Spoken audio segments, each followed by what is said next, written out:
Hi guys, it's Megan Taylor and I want to welcome you back to the Isky Cams YouTube channel.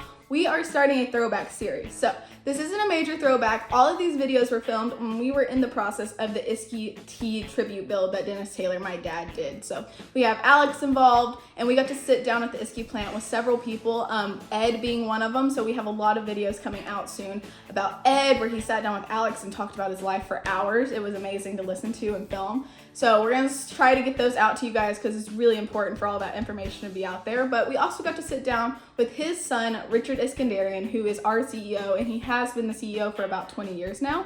He's been involved with the company since he was 15, so he's grown up doing it for the last 60 years. Very dedicated, he's a really great guy, and we want everybody to get to know him because he's not always in front of the camera. He's there working behind the scenes, doing all of that stuff, but he definitely deserves his recognition, and we want to introduce you guys to him. So what you're about to watch is actually when Alex and Dennis got to sit down with him, talk about his life with the company, talk about who he is, and we hope you enjoy and look forward to all of the other throwback videos that we have coming about Ed's life, about the company, and we'll be putting those out very soon. So enjoy the video. Thank you guys for watching. Be sure to like and subscribe, and let's get going. Is there going to be a thing that comes on with applause, like a sign? We'll do it right here. Yeah.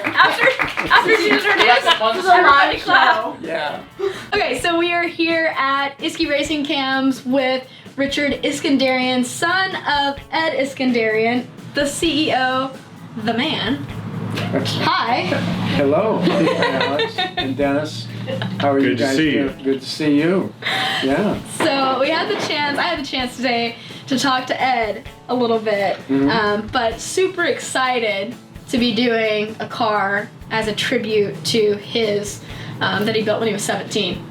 To his legacy. I mean, that car's like his legacy. Yeah. I mean, obviously the company is, but that car has like been with him forever. Yeah. Before the company, right? Well, yes, and since he was a teenager, basically. And I just want to say that everyone at Isky, the family, everyone at the corporation, we're really excited to have you guys doing this project with us. Dennis, you've got a great reputation. Alex, your reputation is Speaks for itself. Yes. And it's a wonderful family to be working with. Well, thank you. We feel the Absolutely the same. same. Yeah. I mean, it's such an honor to be part of this, and For sure. I mean, just to be in the room with Ed Iskenderian is just amazing, and of course Richard. I mean, the family is just outstanding, great people. Thank you. Yeah, well, when we first met you, Dennis, I kind of bonded with you right away. We did. I like this guy. He's a cool dude. We had That's right. we clicked right off. Yeah. Think of you guys as family. That's Thank the thing. you. Same here. The Isky family, I feel like it definitely is a family business and carries that mantra outside as well. So no, we're super excited. But got to talk to your dad and some stories on, you know, where the car came from and different things we had questions about. But what's some, like, to you, what does that car represent? Well, that was the foundation for the beginning, even though at that point I'm sure my father didn't realize that that would develop into the racing cam business, but that was the foundation for him and the business, because that was the stepping stone to build up into the beginning of the business. When he first started grinding cams, it was in his the basement. My mom and dad had just recently been married.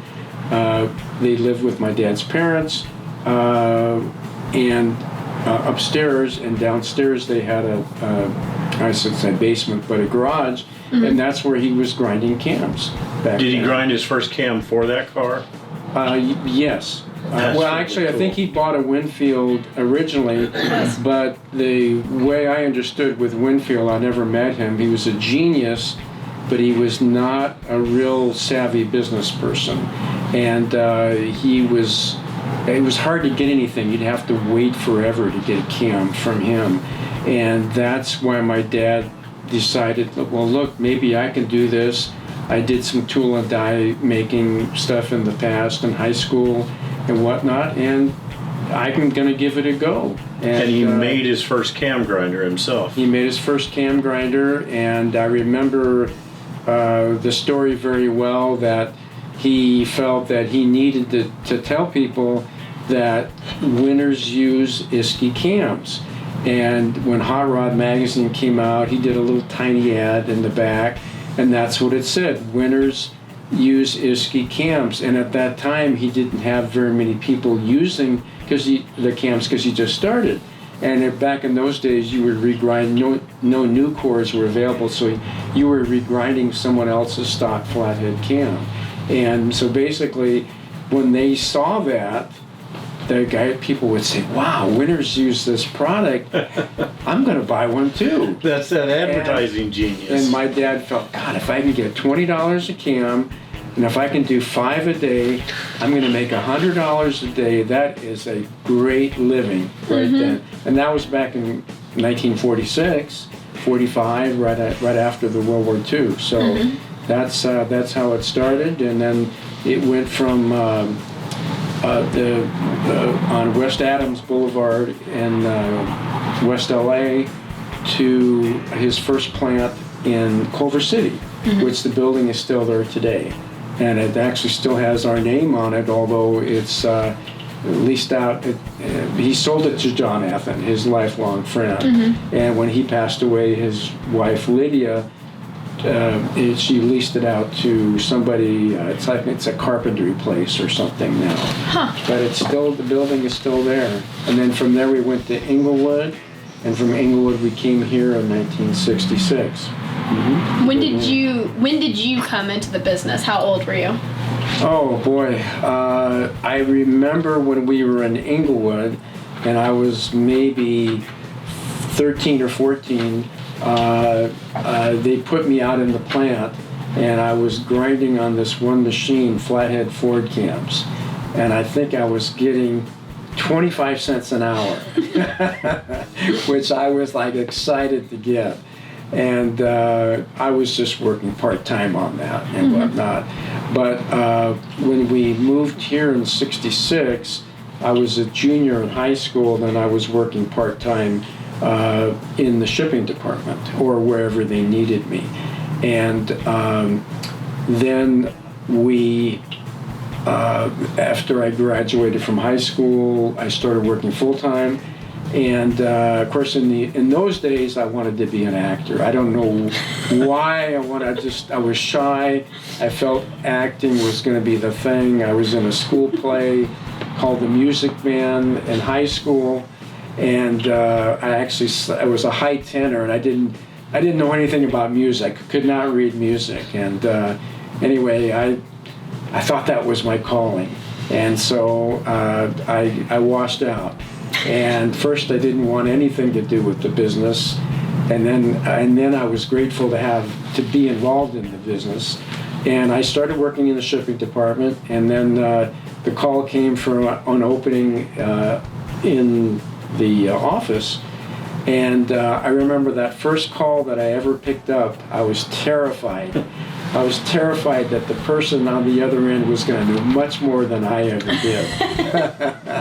And I got over that pretty quickly. And then I was doing more technical and all that, and then eventually became the president when I was about 38 or 40, something like that. Did you ever get to drive Ed's car when you were growing up? Never did. Never did. Never did. Wow. Yeah. I wish I would have. He used to have it in the back, and now it's at the Speedway Motors Museum. But he would quite often he'd have people take pictures, and he'd be out in the front with it, and he would drive it around and whatnot. Probably, I'm not sure he would have wanted me to drive it. You know, well, see, I thought like maybe his baby. You know, he'd let you take it to prom or something to show it off. No, but I had a when I was young. I built a Model A Ford, 31 Model A, and was 13. We got it out of a wrecking yard for $75, less the engine and transmission. Built it up with several small block Chevys, and at the time our dyno operator was Bones Below, who was the driver of the Masmanian coupe, which was really popular back then in the 60s. And my dad was always busy with the business, and he'd help me as much as he could, but Bones would sneak in whatever help he could, and I learned a lot from Bones. So you built it from a stock Model A junkyard car and put the small block in it and all this stuff yourself with Bones' help. Started with a 265, ended up with a 350 V8 in it, and that was my whole learning about cars.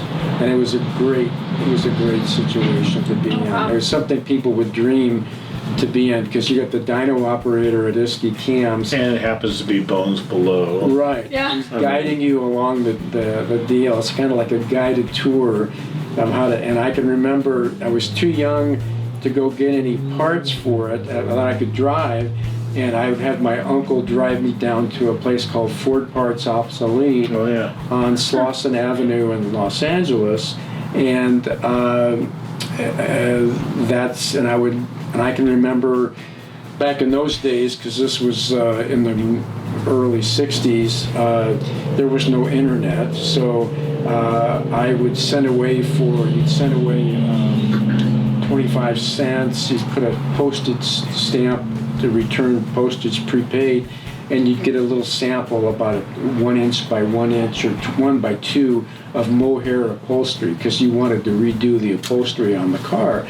And that's how it was done back then. Wow. You know, so much easier nowadays. You know. Did you realize growing up at that age how big a legacy you were involved with? Did you realize how important your dad and Bones and the people that your dad hung out with? I did, because when I was in high school, I had a lot of people that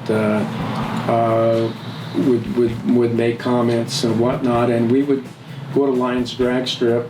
My brother and I would go to Lions quite often, and we could see all the things that my dad was doing, all the promotion stuff he was doing with different local racers and whatnot. And I knew the impact of it. Do you remember the Cam Wars? Oh, sure. I mean, that was pretty intense, right? Yeah, well, Sig Urson used to be our plant foreman. Wow. Then he left. Norris Baronian, who had Norris Cams, he was a general manager, and then of course they started their own companies. But then you had the wars with Engel in Howard's Cams and Crane and whatnot. So my dad got some pretty spicy deals with Crane Cams, and I remember one of the deals, which was in Pete Millar's drag cartoons, was the rotational decal changer. And what it was is, because people were going back and forth from one cam to another back then. And so the first fourth of the quarter mile, somebody would have an Isky sticker on there. And then and it would rotate to another, it was just all fictitious, of course. Then it would go to Engel, and then it would go to Howard's, and then it would end with Crane. And that was my dad's way of kind of like putting some humor into it. So like in whatever and I can't say the name of the magazine, the predecessor to National Dragster back in the day, didn't they have some pretty spicy ads between the cam companies? You know, they did. It might have been National Dragster, though. I think there was something before National. It was Speed something. Not Drag Illustrated, but I can't remember what it was. It was something very similar to National Dragster, but I know that I think your dad and then Harvey Crane and whoever would get going pretty good. They'd take out an ad and call each other everything. People would look forward to looking at the latest who's going to stab the other one in the back or whatever each week. You know? When I was talking to him earlier, he said something about Speed. I couldn't remember the magazine, but Speed something. And he said him and Howard were going back and forth about, one was like, because he came out with the 5-cycle cam, and it was the clown on the bike was the 5th cycle. Howard put an ad out about that, and then he came back and put an ad out of like the clown was in the truck winning with like a Isky cam, or like, I don't know, he was just going back and forth. It was like stories. The internet drama before the internet. That's what I was thinking when he was saying. I'm like, man, you were the original Facebook. And you know, and my father he did a lot of firsts, and I'm not sure if he talked about that, but he was the first to do T-shirts for sponsorship for people for wearing, for apparel.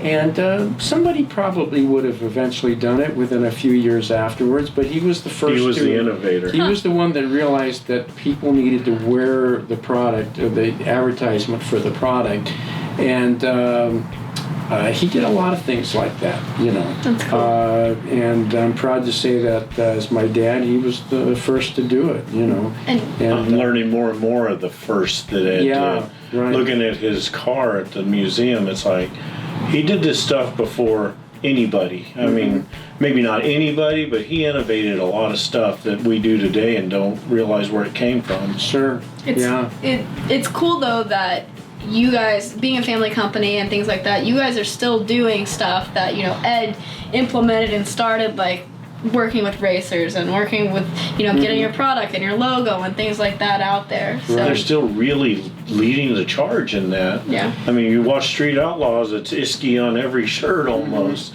Yeah. They're really good working with people. Yeah, well, Nolan's done a really good job with the promo on that, and he goes to a lot of the races, as you know, so that's working out really well.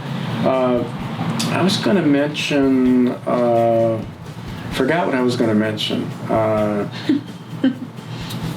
We'll forget about that for now. It'll come back.